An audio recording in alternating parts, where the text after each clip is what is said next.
Today's program will begin momentarily. Supported by Verso Studios, created locally and shared with the world.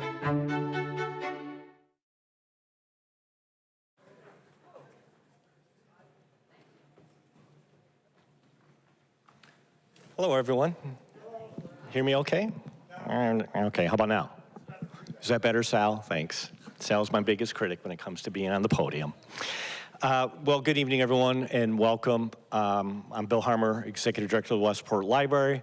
It's a pleasure to welcome you to the library for this year's Teen Diversity Essay Competition presented in partnership with Team Westport.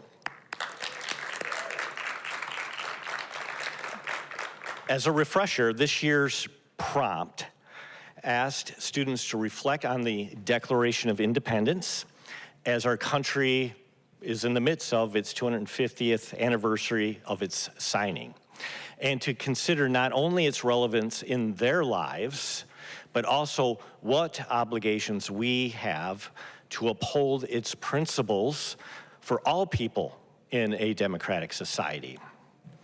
It also asked students to think about what town leaders, school officials, community members, fellow students, and Team Westport can do to better reinforce the principles in the Declaration right here in Westport. That's a pretty powerful assignment. I don't think I could do that. But these essays are proof that our students in our community can do that. And it also feels especially important that we are having this conversation in a public library, right? Yeah? I don't need to tell you, but I think it's true that libraries are built on the belief that democracies depend on access. Access to ideas, access to history, access to one another's stories, and access to the tools that help us participate in a full civic life. The Declaration of Independence is not simply a document we admire from afar. As these students remind us, it is a promise that must be tested, expanded, questioned, and made real in every generation. What moved me about this year's essayists is that they did not treat the Declaration as an artifact. They treated it as a responsibility. The authors write powerfully about the Declaration as a template, not a finished product, and about the responsibility of each generation to build on its promise and to preserve and to protect it. They challenge us to move forward beyond passive belief in equality and become active participants in making sure that all voices are seen, heard, recognized, and understood. That is exactly the kind of reflection that this competition is meant to inspire. And that is exactly why the Westport Library is proud to partner with Team Westport year after year in supporting it. So it is my honor to introduce Harold Bailey, the chair of Team Westport. Harold has been a steady, thoughtful, and deeply principled leader in the community. Through his work with Team Westport, he has helped Westport continue to ask difficult and necessary questions about who we are, who feels welcome here, and what it truly means to build a community deeply rooted in dignity, belonging, and respect. So how about a warm welcome for Harold Bailey.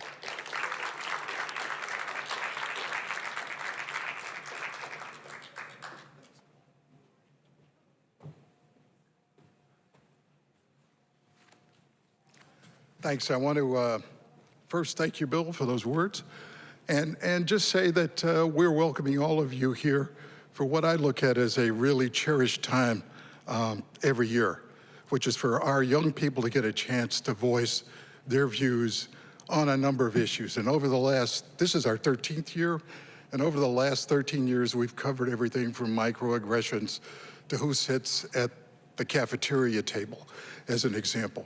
But there is really nothing more important to me than what we are talking about this year with the Declaration of Independence. We talk about Team Westport. If you look at our symbol there, we've really got the strands that could stand for communities, each sub-communities, whether we're talking about communities of race, religion, ethnicity, gender, ability. And the whole idea is that when you have those strands together and then you turn them vertically or horizontally and put them against each other, what you get is really the fabric of the community that's supposed to be working together. And our mission, which is Westport's mission in its stated values, is that everyone should feel as if they belong, they should be engaged in town, and they should be welcomed by all of us. So we talk about that all the time, but in a sense, what is the foundation for all of that?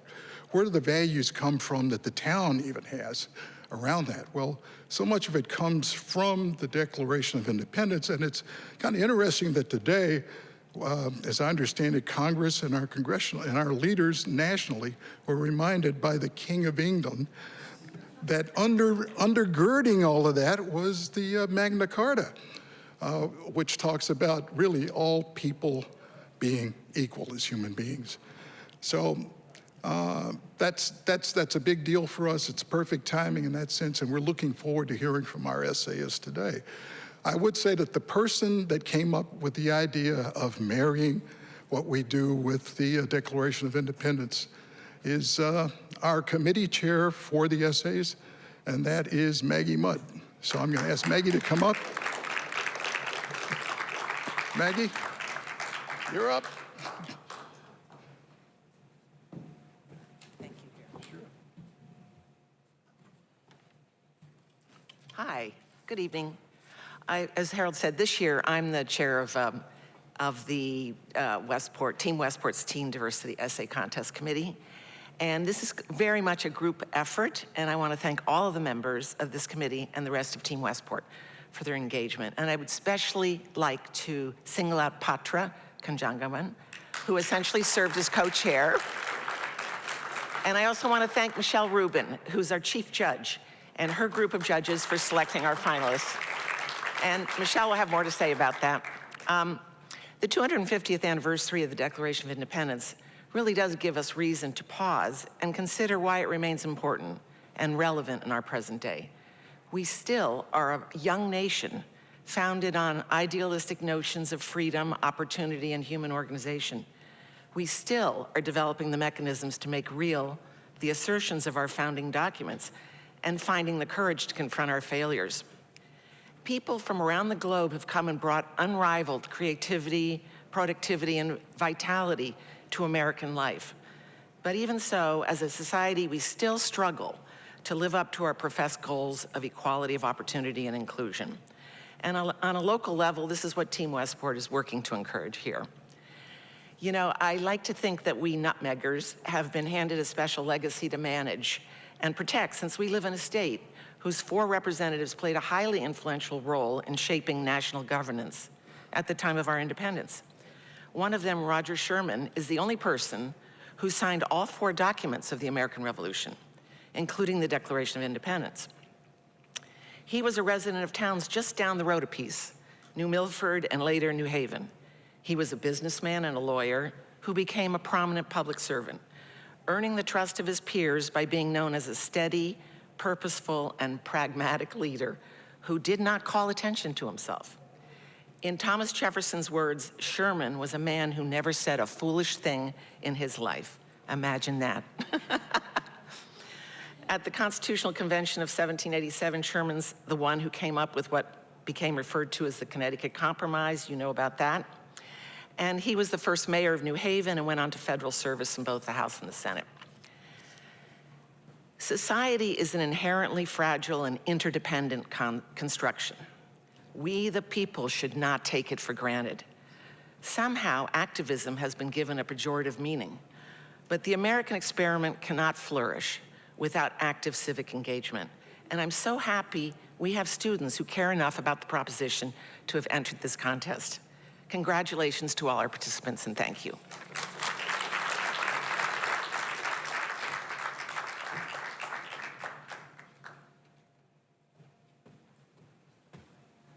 Now, a few words from our first selectman, Kevin Christie.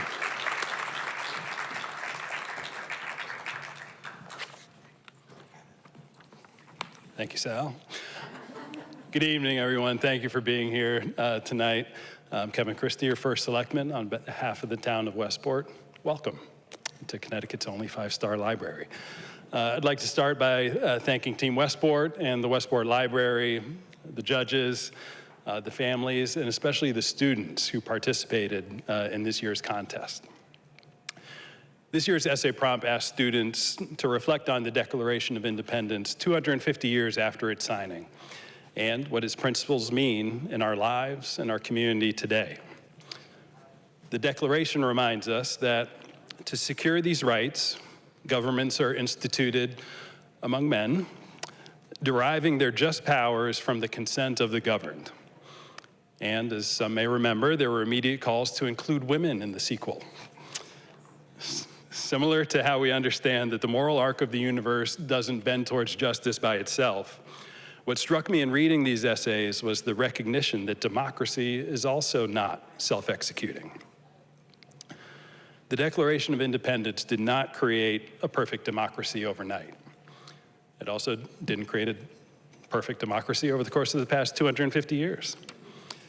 What it did create was a framework and a set of ideals that we have the opportunity to perfect, that require participation, engagement, and continual effort from each generation. What both of the finalist essays recognized is that tension. The Declaration articulated extraordinary ideals, yet it was incomplete. And for too many people, the answer to whether liberty and equality applied to them was, and in some cases still is, not yet. That's not a reason to reject the ideals. It's a reason to keep building on them. One finalist wrote that the Declaration was never the finished product, but the catalyst. Another challenged us not just to hear one another, but to truly understand one another. That is why programs like this matter. These students remind us that democracy depends on participation, empathy, and the willingness to keep working toward the ideals that we claim to believe in. So congratulations to tonight's finalists, and thank you for contributing your voices to this important conversation.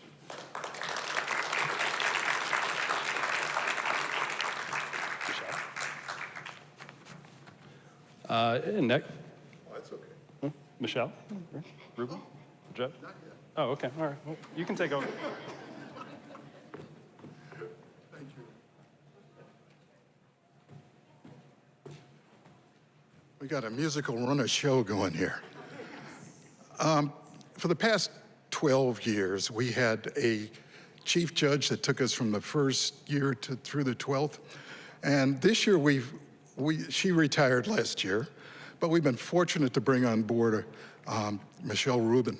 Michelle Rubin is the head of education and development at the Westport Museum for History and Culture. But she comes to us after decades of work with the King family in Atlanta, managing their archives. So from a historical point of view, we couldn't have asked for anyone stronger to come in and be our chief judge this year. So I want to bring up Michelle and welcome her.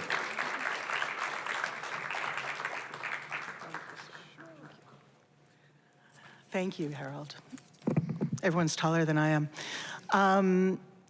I want to first thank all the students who participated. Thank you for your participation in this essay contest, and thank you for trusting us with your work, because it's a big deal to submit your work to a competition like this, to have people you don't know read it and assess it. So thank you for your trust in doing this.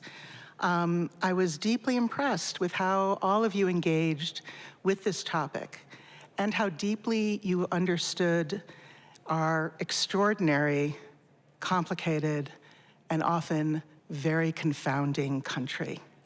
And having read your inspiring essays and seen how deeply you dug into the topic and the prompt and your understanding of our unfinished revolution, I am fully convinced that you will do all you can as you go forward in your life and in your work to fulfill the nation's promise that is unfinished, and keep America's lights trimmed and burning.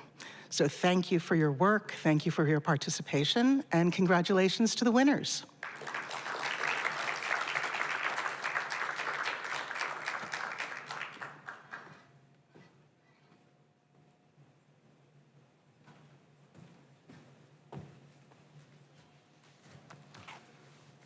Well, I guess we should also, it's okay for me to talk about the other judges too? Oh, I'm sorry. No, that's wonderful. Okay, this year we had a panel of 3 judges, and besides Michelle, we also had Alex Giannini, who has just moved on to the Gruber Foundation, formerly one of the major powers here at the library. And we also had Shonda Rhimes. So that's a pretty powerful couple. All are writers. And they have selected the 2 finalists this year for the contest. But before we bring them up, let me read this year's prompt. This year, the United States will celebrate the 250th anniversary of the signing of the Declaration of Independence, a document which Abraham Lincoln called a rebuke and stumbling block to tyranny and oppression. The Declaration of Independence was a product of its time, drafted to rally the colonists to defy Great Britain, support the creation of an autonomous and independent nation, and attract allies to its cause. But nonetheless, its claims have been universalized and imbued with fresh meaning by people here and around the world, who have regarded it as an enduring beacon of hope in their own work to seek equal rights, as well as freedom and self-determination. The famous words in the Declaration's preamble proclaiming as a self-evident truth that all men are created equal and have inalienable rights endowed by their Creator, including life, liberty, and the pursuit of happiness, have been widely employed to assert the inherent dignity and fundamental human rights of each person. The Declaration of Independence is a foundational document in American political and social life that also inspires Team Westport's mission to build a community where diversity is welcomed and inclusion, respect, and belonging are actively extended to all who live, work, attend school, or visit in Westport, regardless of ethnicity, gender identity, race, religion, or sexual orientation. In 1,000 words or less, please comment on the following. A, the relevance and value of the Declaration of Independence in your everyday life and your duties or obligations, if any, to uphold its principles for all people living within our democratic society. And B, opportunities, if any, you believe town leaders, including fellow students, school officials, community members, and Team Westport, could create to act differently or additionally to reinforce the principles of the Declaration of Independence. So we're going to start by bringing up our second place finisher, who will receive $750 for his work, and that is Liam Harrison. And come on up, that's fine. His essay is entitled Codex Official Populi. You can correct that when you get here. It's close enough. I'm still working on it. Thank you very much. Okay. For the record, the title means the Code of the Popular Responsibilities. So, yeah, just saying. What?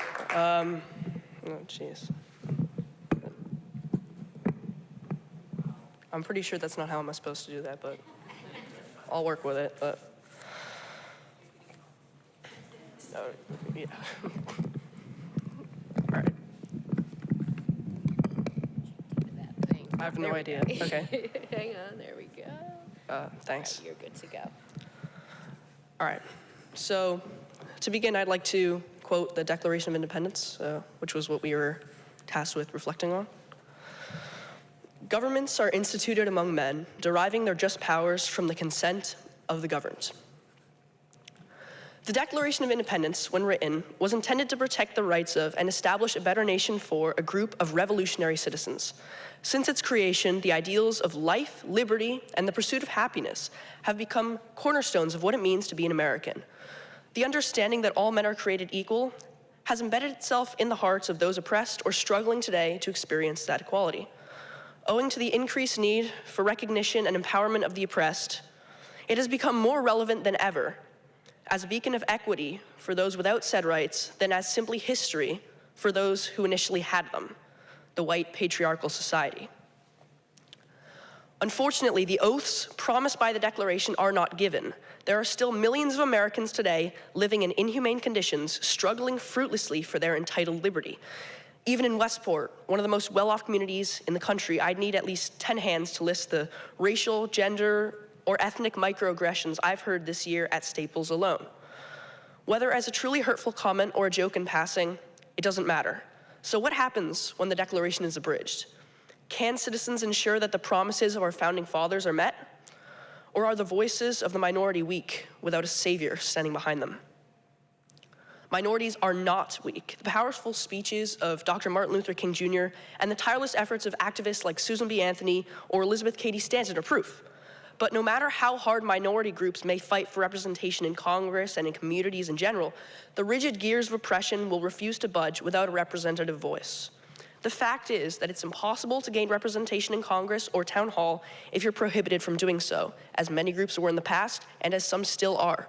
In that way, it's necessary and even mandatory that all minorities gain a proper footing in our society today so that they can make systemic changes and defend their own rights.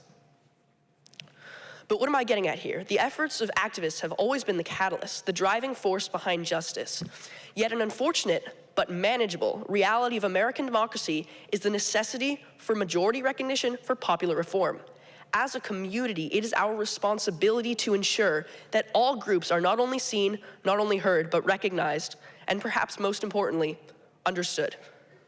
On the national scale, the failure of the country to embrace the Declaration of Independence can look like not recognizing those in Guam as US citizens, denying Puerto Ricans the right to vote in presidential elections, or any other instance of Americans' voices being tossed aside. These struggles have not been resolved yet, and they will only be once those currently in power support and recognize those efforts. Even in Westport, a town well-renowned for its educational quality, it's obvious that there's a large gap in education between students with access to private tutoring versus those without. Furthermore, embracing the values laid out in the Declaration of Independence today means addressing microaggressions, for me at least, in school where they show up. It means being the person who stands with the new kid in class instead of the one who giggles and points out their differences behind their back. Only once the atmosphere of slight but meaningful separation has dissipated can true democracy, true equality roam free. That's how anyone can play a part in ensuring liberty and justice for all. I'm not a member of any majority by any and all definitions. My own personal struggles are not connected to the grand fights for equity in the United States. But it is disquieting to me that the current community practice is to leave the activists to fend for themselves, standing on the sidelines and acting as a spectator in the field of equality. I believe that as a people and as a community, we have forgotten that it is the solemn duty of all members of society to ensure that everyone is heard and understood. Quite frankly, it is irrelevant that this is not a struggle that touches me personally. It is everyone's obligation to fight against social injustices, regardless of who you are. We've forgotten that even if it is not your fight, you can either be an upstander, a bystander, or an aggressor. To act as a bystander is almost as criminal as being the aggressor, because you are turning away from the injustices at hand, devaluing and silencing the voices of the minorities. I may not be a minority member, but I'm just as responsible as anyone else for making sure that all voices are equally appreciated. The purpose that connects all Americans in the caretaking of the Declaration of Independence is the responsibility to ensure that all members of our community are empowered, heard, and understood. Even if you don't have a grievance or a battle to fight in society, it is your responsibility as a member of our Westport community and a member of the American community to make sure that those with struggles and grievances can be equal members of society and truly benefit from the equality of opportunity that our founding fathers intended. With this common goal, nobody is excluded, nobody is downtrodden, nobody is denied not only the right to speak, but the right to be seen and heard. Once all Westporters unite in this aim, we can act as a beacon of light, hope, and equality in these increasingly dark times. It starts with a single choice, the one decision to uplift instead of put down, to open our minds instead of closing our hearts, to bring in instead of push out. From there, the possibilities of a fully united, multicultural, inclusive society are simply endless. Thank you.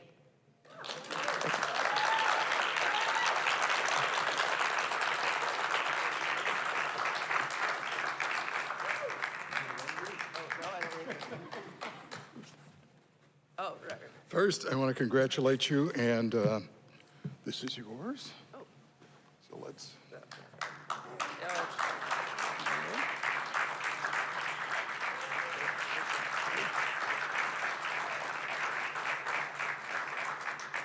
And then, now,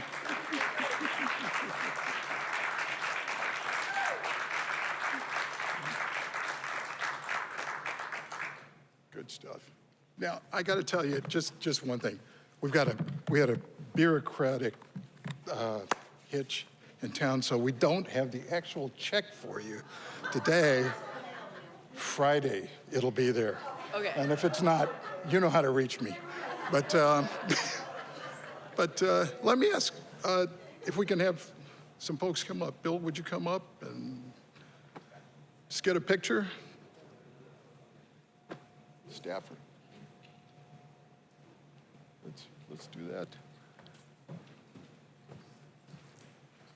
Yeah. Great work. Yeah. Nice to meet you. Tremendous essay. Congratulations. Yeah. Michelle, you want to come up? Yes, come on, Michelle. Please. Yeah. I guess we're gonna over here.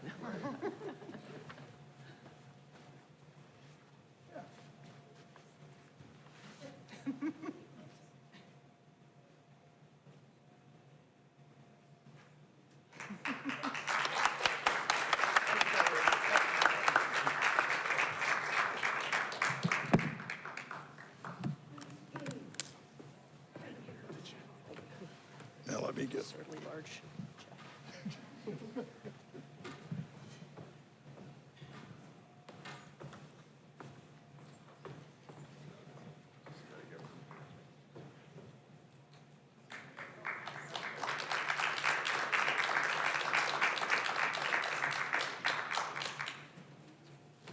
I guess the suspense is over.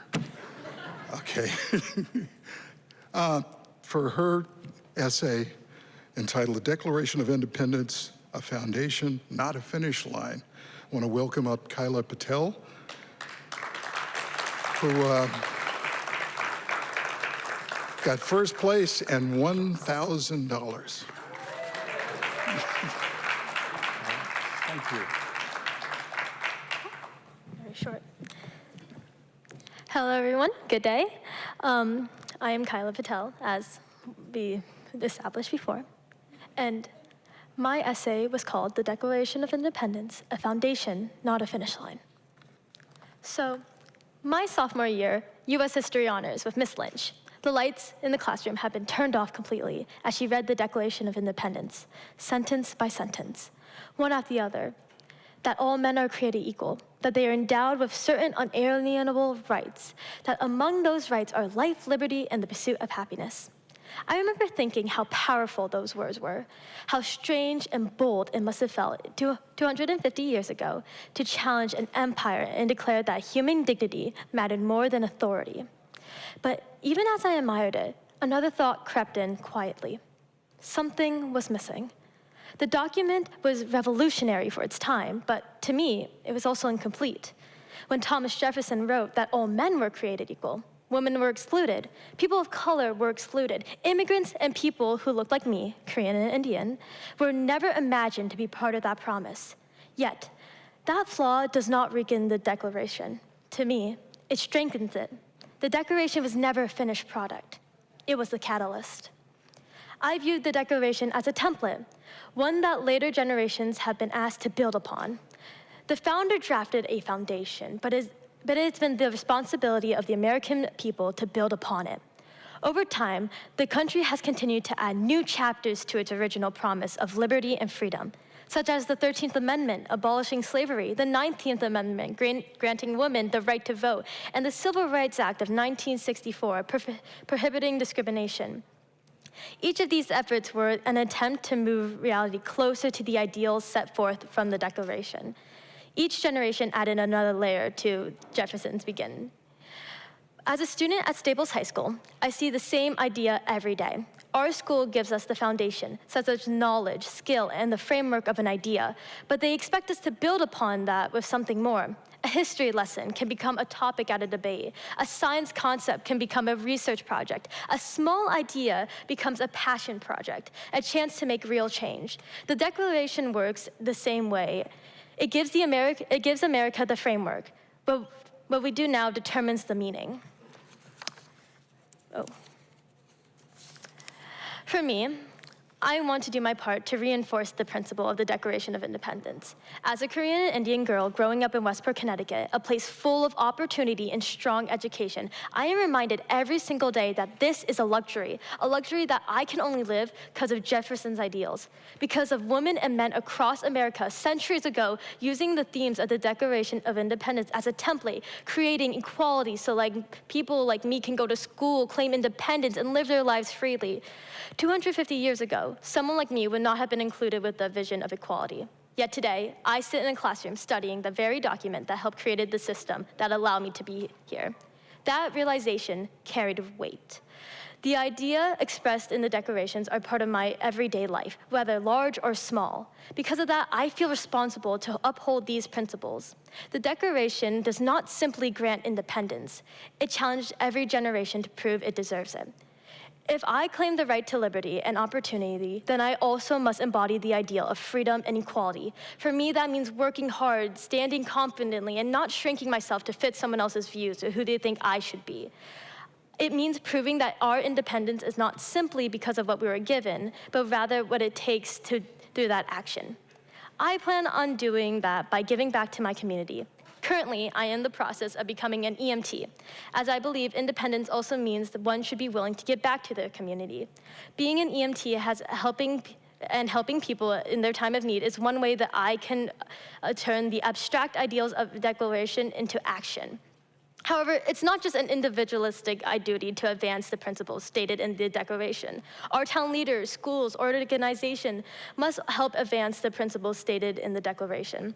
If the Declaration of Independence is a template, then our town, Westport, has the chance to build upon it. One way to do this is to provide students with more opportunity to be in charge of actual projects that would benefit the community, whether it be in terms of the environment, health, or an outreach.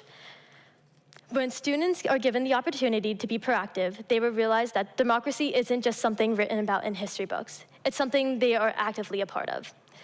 Town leaders can also improve upon that idea of declaration by giving encouragement to students becoming active citizens and providing opportunities for internship, volunteer work, and other such leading roles. When students are given a voice, they begin to realize that the future of democracy lies in their hands. Now, when I think back to that day in Mrs. Lynch's classroom, I realized that the Declaration felt so powerful to me. It was never meant to be absolute. It was meant to begin something. 250 years later, the idea continues. Now it is our turn. As a female Korean and Indian student at Westport, I do not simply wish to inherit these ideals, I build upon them. Thank you.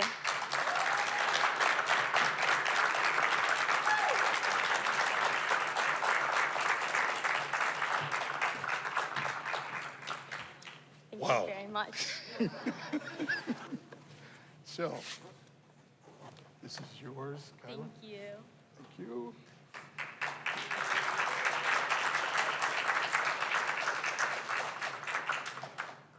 And, well, I don't know what you're going to do with this. College. Yeah, that's yours too. Okay. Okay, now we're going to have everybody come up. Tremendous essay. Let's do it again.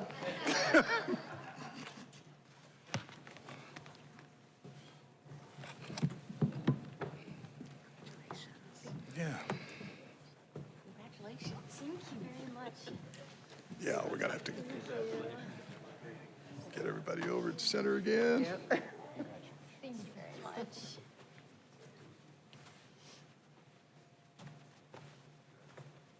Harold, get in here next to you. Yes. Okay. Sure. Okay.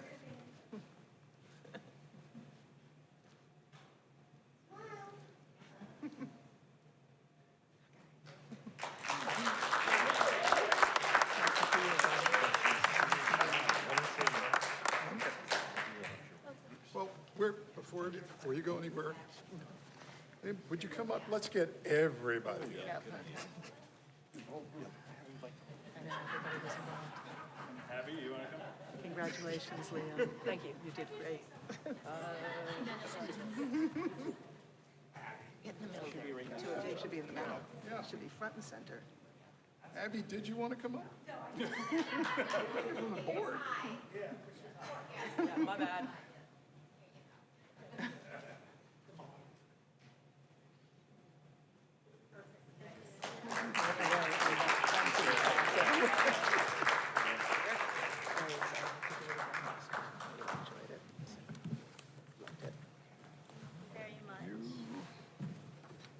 And good luck with that.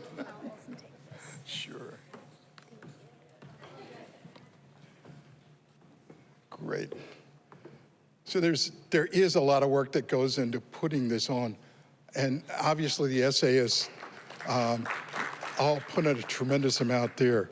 But the people you don't see, there are two of them I want to recognize. One is Devontae DeWitt Smith, who is from Human Services, who did yeoman's work to get letters out to people and including participation certificates out to everyone who participated this year. For the first time, we're going to be giving those out. And then Carrie Gorelick, who did a ton of work on the library side. So we can all feel proud about what just happened here. I think once again, it says that our school system is doing some wonderful things when we have this kind of talent. Thank you, Principal Thomas. So I want to thank everyone for being here tonight, and tell your friends about this. It's been videotaped and they can see it online, effective probably tomorrow or the next day. Thanks again for joining us.